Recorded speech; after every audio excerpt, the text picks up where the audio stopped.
Ooh, I got this email kind of late. Let's get to it. I'm gonna play this little first little part, and I'm gonna stop in between, like between everything.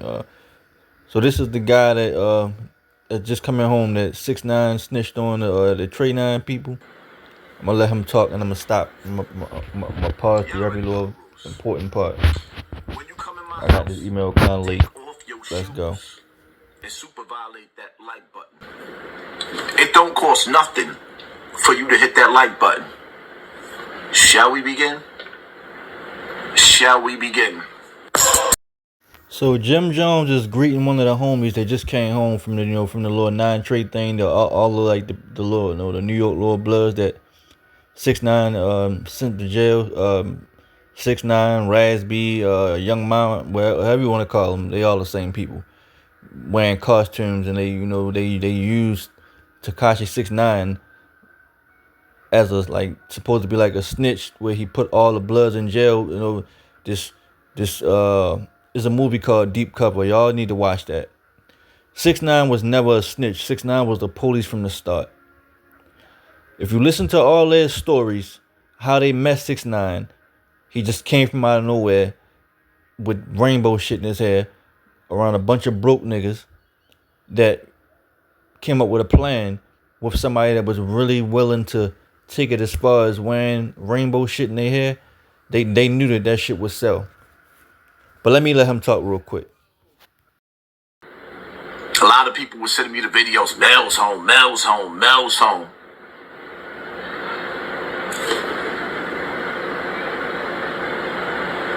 I'm not gonna lie.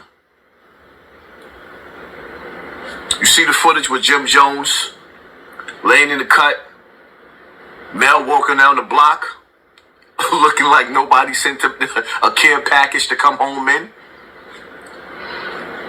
and Jim Jones and Mel embracing each other kind of brought tears to my eyes because it gave me a flashback of when my brother came home. My brothers was coming home from jail.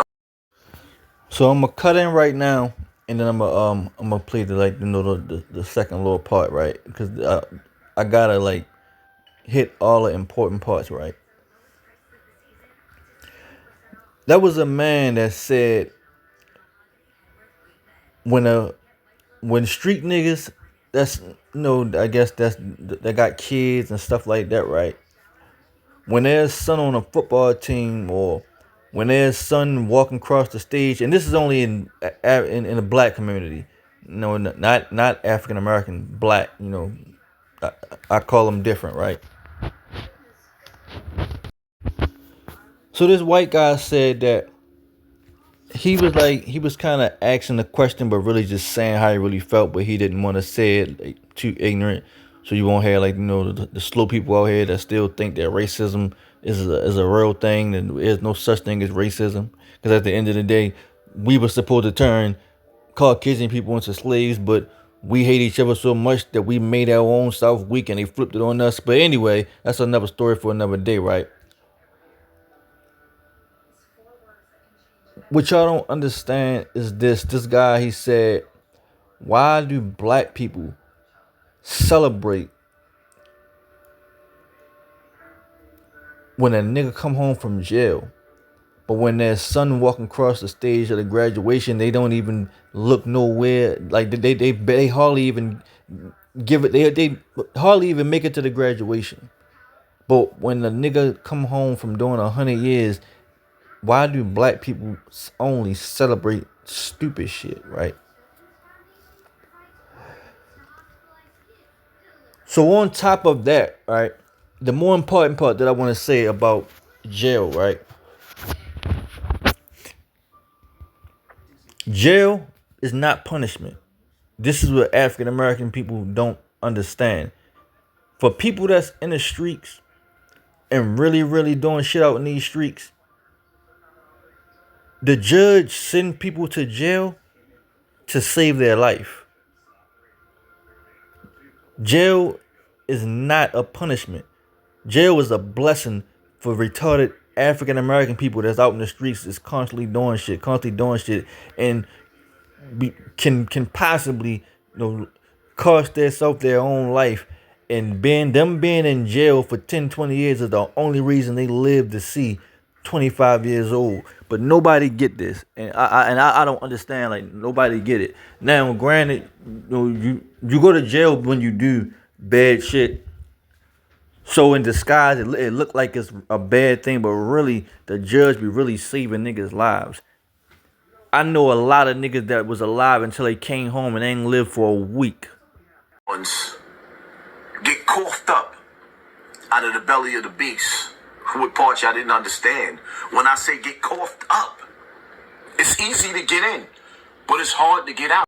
Hassan Campbell, I respect you, and I've been rocking with you for a while, but I gotta break into this, and I think that you'll understand what I'm saying if you really. So I don't know how New York streets is, but in Baltimore streets, jail was a blessing. Jail is not the belly of the beast. Jail is a blessing. When some niggas go to jail, when they're in a courtroom, they crying because they think about their girl and you know they all of a sudden think about their kids, but once they go to jail, right, and they sitting in there, right, they're in a courtroom forgetting that they're actually in a courtroom because they either murdered somebody that a bunch of people love, which is literally a danger on their life, right? So when they go to jail, right, they start getting called, they start calling home, and they start hearing about all the people that's being shot and tortured and over the shit that they did, and trust and believe within that first month of them being in jail, those motherfuckers like really be saying they self, thank God that judge sent them to jail, because they come home and they hearing what's going on the strength of some shit that they did to end up going to jail. So while they in jail living and being safe, it's people home that they love being slaughtered for the shit they did. And even though they in jail hurting about losing people, they get to a point where they start to feel like, oh, you know what? God damn, this might just be a good idea. This might just have been a good idea. Might even go ask the judge to give me some more time. I'm calling home and I'm just hearing about niggas is getting tortured for the shit that they did. Jail be the reason niggas live to tell their story. Because if niggas would like a lot of motherfuckers that's locked up today, if they was home, shit probably would have been happened to them off the strength of some shit that they did when they was in the free world. So jail is a blessing to make the free world safer for the people that's out here and that can control themselves, and for the ones that can't handle it. And I know my slogan. For some of these dudes, I say lock them up. But there are some good ones that do make mistakes and come home and do better. And it felt good to see Jim Jones and Mel with their embrace. But there's a lot of speculation going on about how Melmatrix came home. And Tekashi 6ix9ine is leading the way in his cries, saying something just ain't right. Speak on my shit. Melly came home, right? Melmatrix came home, right? Yeah. The big homie came home, right? Yeah. Let me tell you how gangster's full. He got sentenced to 11 years. Why he came home at 7? What? The federal time, you gotta do 85% of your time. Why you came home at 7? Who you told on? They don't know about that Rule 35? Yo, sentence me. Send me up top. I got some information. Just reduce my sentence. Make it look like I'm on real nigga time. Oh, that's the joint where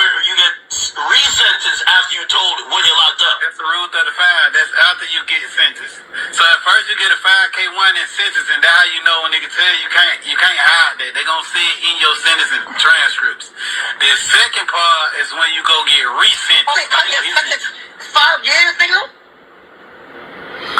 Now, I can't really speak on federal penitentiary because I have no experience, no knowledge, so this is not my lane, this is not my experience. Throughout the years, I've seen a lot of brothers who had accumulated a lot of time get early released.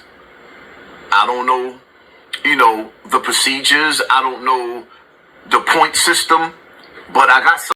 Or do he want to destroy melmatrix credibility coming home from jail in an early sentence? I mean,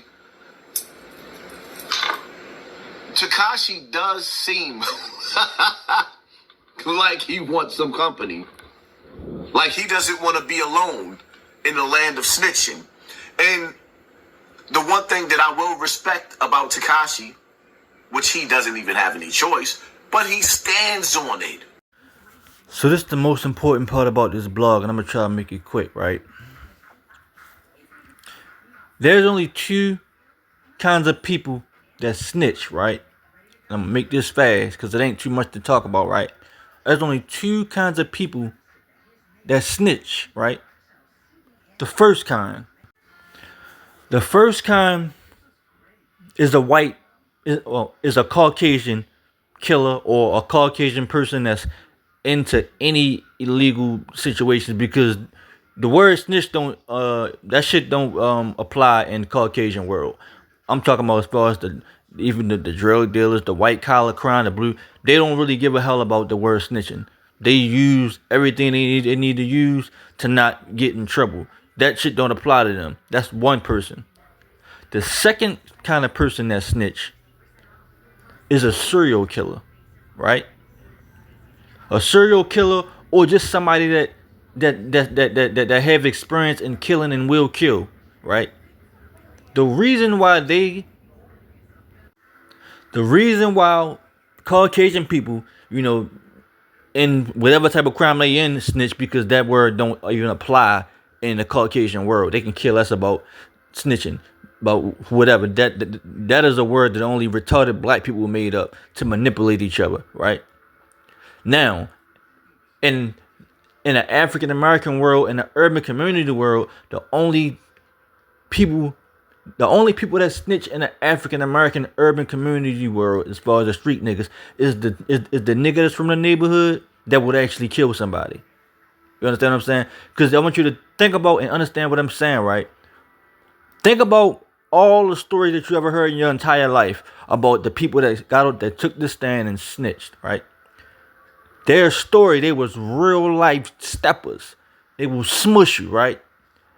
And 95% of every crew is a bunch of niggas that know how to get some money, but 98% of them will never stand over top of and take nobody's life. That's just not the part of the streets that they live. But they know how to sell a drug. They know how to get the money. They might even rob some people. But then you have the guy that will actually kill you. He know that he can take that stand and snitch and come home and not gonna be called a snitch, because the nigga that he snitched on is bitches anyway. This is how this works. I want y'all to do y'all research if y'all think I'm lying. The suckers don't snitch because they not built to snitch. You know what I'm saying? They afraid that they will lose their life. The niggas that take the stand is niggas that's real killers. Like your little Woodies and, your Alpos, a nigga that'll really get you out of here. Just do your research. In the African community, what's that nigga? Sammy the Bull. Sammy the Bull. So y'all gotta understand what I'm saying here. The dudes that y'all think is suckers, the ones that's not street niggas, they're the ones that's not gonna tell, because they not gonna be able to defend themselves if they were to tell on the nigga that actually will kill you. It's only a handful of those type in every neighborhood or every gang. Everybody might be tough, but there's only like one or two that'll kill you. So to speak on that 85% of the federal time, like Tekashi 6ix9ine was talking about, I'm not a street guy, but I've been through shit mixed up with street niggas, been around them, and I know how this thing work. If he had 11 years, 7 years is about 85% of his time, especially if he was in there and wasn't getting into nothing. So that's that part. Whether he snitched or not, I can really care less. You know what I'm saying? Nobody follows that rule except manipulators. Real life killers will never sit in jail if they got a bunch of dudes under them that's not about what they're about. The only people that snitch is a nigga that will kill you and anybody in the Caucasian criminal world. And as far as Tekashi 6ix9ine, I want y'all to clearly understand this. He was never a snitch. Tekashi 6ix9ine was a police from the start.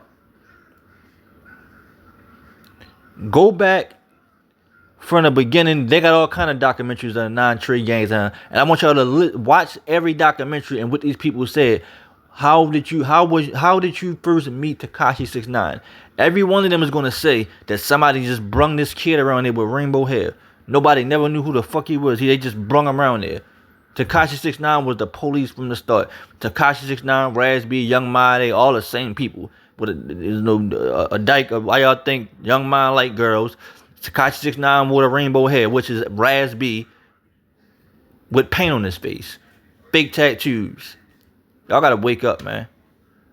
But they really used him to take real people down. Why y'all think that Tekashi 6ix9ine nothing happened to him? Because he's a real police officer, not a snitch. I better wake up. Y'all don't believe what I'm saying? If you've never been in New York before, take a trip in New York and you'll get to find out everything you need to see. Don't worry about this internet shit. Take yourself to New York in real time. Take yourself to California in real time. And you'll find out that a lot of shit that you seeing on this internet shit is all like 80% of that's on the internet is not real.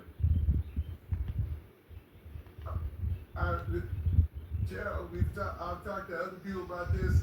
Me and King Yella talked about this and went back. But like I say, like, I'll let the world be the world, and I'll let the internet be the internet. The internet is easy to influence a million people. It's like a few billion people on this earth. So it's easy to influence a million people. You gotta pay attention to what's going on in real life, reality. A lot of them just get on the internet and just believe any and everything on the internet. 80% of that's on the internet is not real. I've talked to other people about this. Me and King Yella talked about this and went back and forth about it. No matter how many times you tell people that, they still don't believe it, man. It's the weirdest thing in the world. You know what I'm saying? No, I'm just saying, like, we just having this conversation. Nah, I get you. It ain't for the world. It ain't for the world to take all advice. It ain't for the world to take all advice. Like, we just speaking facts. It's easy to influence a million people. Like, so when it comes to the internet, when the internet sees certain pictures with money, guns, cars, bad women, they just don't know. Like, they just don't know. But no, because a lot of stuff on the internet is not real. Like, you got a few people that be on the internet that's really doing it. That makes me believe any and everything. Especially like when it comes to rappers. They're like, actually get around, they see what's going on, they're like, damn, but I thought it was this. No, because a lot of stuff on the internet is not real. Like, you got a few people that be on the internet that's really doing anything. They're like, actually get around, they see what's going on, they're like, damn, but I thought it was this. No, because a lot of stuff on the internet is not real. Like, you got a few see what's going on, they're like, damn, but I thought it was this. No, because a lot of stuff on the internet is not real. Like, you got a few. No, that ain't it.